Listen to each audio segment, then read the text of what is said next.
Party के मालिक हैं, मैं अपनी पार्टी के कार्यकर्ता हूँ, लेकिन भागने की इतिहास मेरा नहीं रहा है, उनका रहा है। नमस्कार, नेक्स्ट 9 न्यूज देख रहे हैं आप। मैं हूं आपके साथ प्रांशु राठौर। उत्तर प्रदेश की सियासत में इन दिनों 2 सीटें काफी ज्यादा सुर्खियों में हैं। एक तरफ है अमेठी और दूसरी ही तरफ है रायबरेली। आखिरकार रायबरेली और अमेठी से कांग्रेस की तरफ से मैदान में किसे उतारा जाएगा? राहुल गांधी, प्रियंका गांधी क्या वाकई में इन सीटों से चुनाव लड़ते हुए नजर आएंगे? क्या वाकई में केंद्रीय मंत्री स्मृति ईरानी को दोनों में से कोई एक नेता टक्कर देगा या नहीं? सवाल यहां पर इस वजह से बन जाते हैं क्योंकि स्मृति ईरानी राहुल गांधी को बार बार बुलावा दे रही हैं और दूसरी ही तरफ प्रियंका को लेकर भी अटकलें तेज हैं। इसके अलावा रुख कर लिया जाए प्रियंका गांधी के पति रॉबर्ट वाड्रा की तरफ, तो वह भी अमेठी से चुनाव लड़ने की इच्छा जाहिर करते हुए नजर आ रहे हैं।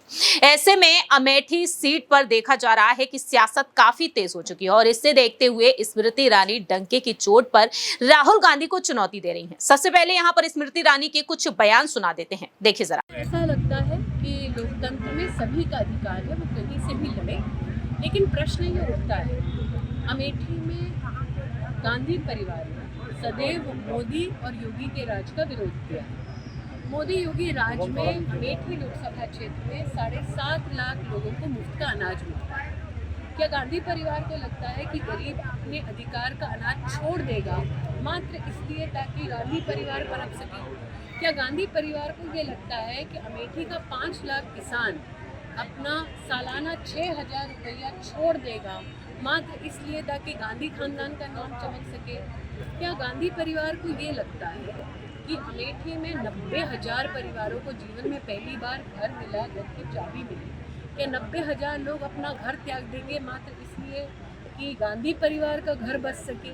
क्या अमेठी में आज 3 लाख लोगों को जीवन में पहली बार शौचालय मिला, आपको लगता है वो अपना शौचालय इसलिए छोड़ देंगे अमेठी में ताकि गांधी परिवार चमक सके? लोकतंत्र में सबको कहीं से भी चुनाव लड़ने का अधिकार है, लेकिन मैं आज पूछती हूँ, जिन्होंने जब अमेठी छोड़ा तब जाके दक्षिण में अमेठी के नागरिकों के बारे में जिस प्रकार की अभद्र टिप्पणी की कि हमारे लोगों का विवेक मर चुका है, जो लोग वोटर को राक्षस कहते हैं, आपको लगता है अमेठी की सम्मानित जनता ऐसे लोगों को स्वीकार करेगी?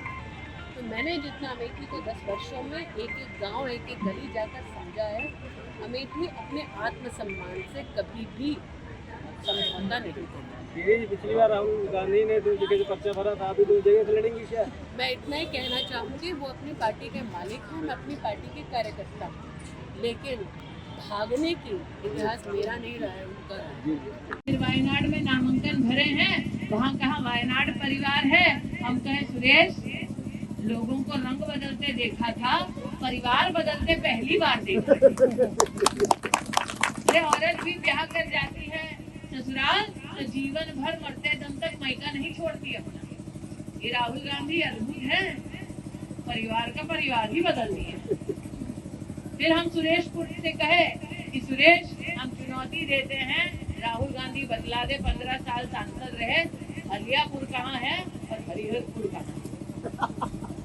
राहुल गांधी को खुली चुनौती देते हैं, बता दे भादर कहाँ है, भेटुआ कहाँ है, संग्रामपुर कहाँ है, सिंहपुर कहाँ है, लेकिन जगदीशपुर की ना दे दी जाए।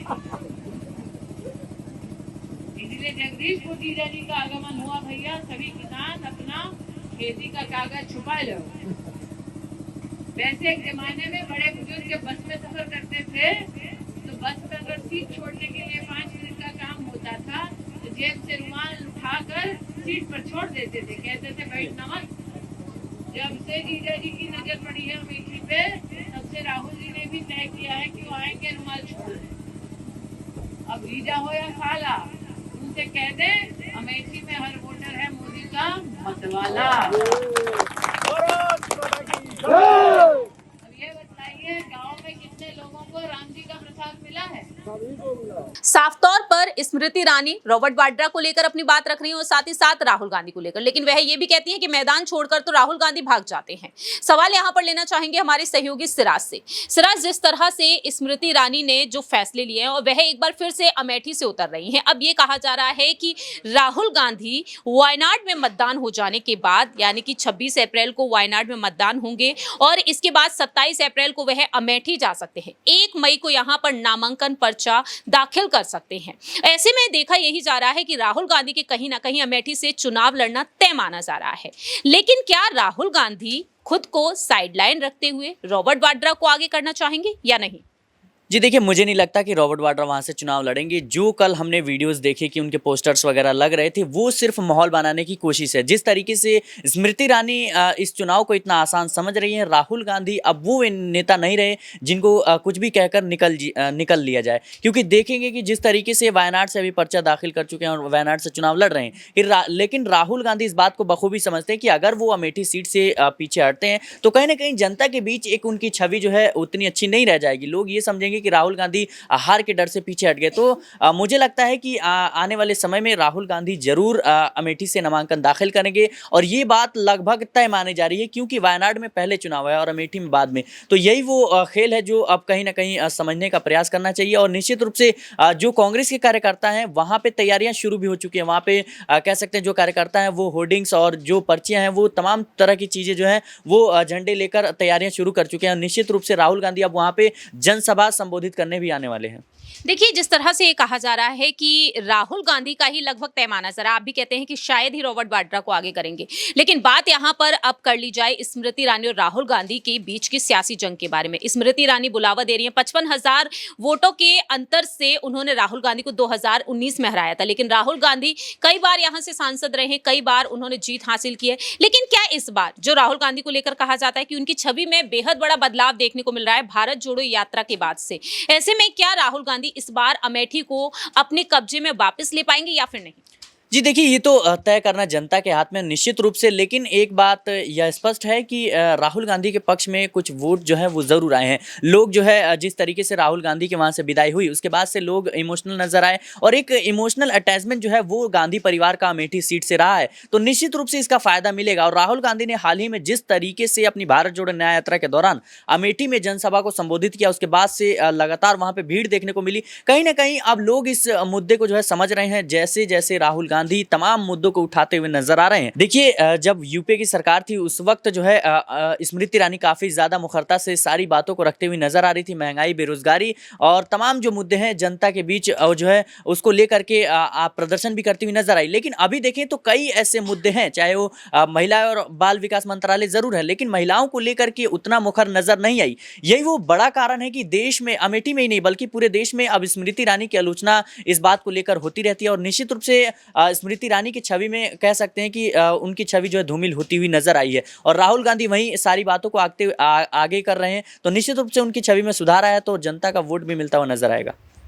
अब यही देखना होगा जिस तरह से स्मृति ईरानी और राहुल गांधी अलग अलग मुद्दों के जरिए जनता का ध्यान अपनी तरफ खींच रहे हैं। अब यही देखने वाली बात होगी, क्या इन्हीं मुद्दों के चलते, जैसा कि सिराज ने कहा कि कई ऐसे सामाजिक मुद्दे रहे हैं जिससे कि स्मृति ईरानी कहीं ना कहीं साइडलाइन होती हुई नजर आई है, चुप्पी साधती हुई नजर आई है, चाहे बात यहाँ पर बेटियों की हुई हो, चाहे महंगाई बेरोजगारी की हुई हो, और दूसरी ही तरफ अमेठी से राहुल गांधी को उतारने की मांग बीते लंबे वक्त से जारी है। अब देखना यही होगा कि राहुल गांधी अमेठी से उतरते हैं तो क्या अमेठी से वह जीत इस बार हासिल कर पाएंगे या फिर नहीं। फिलहाल इस खास रिपोर्ट में इतना ही। बाकी की तमाम अपडेट्स के लिए आप देखते रहिए नेक्स्ट 9 न्यूज।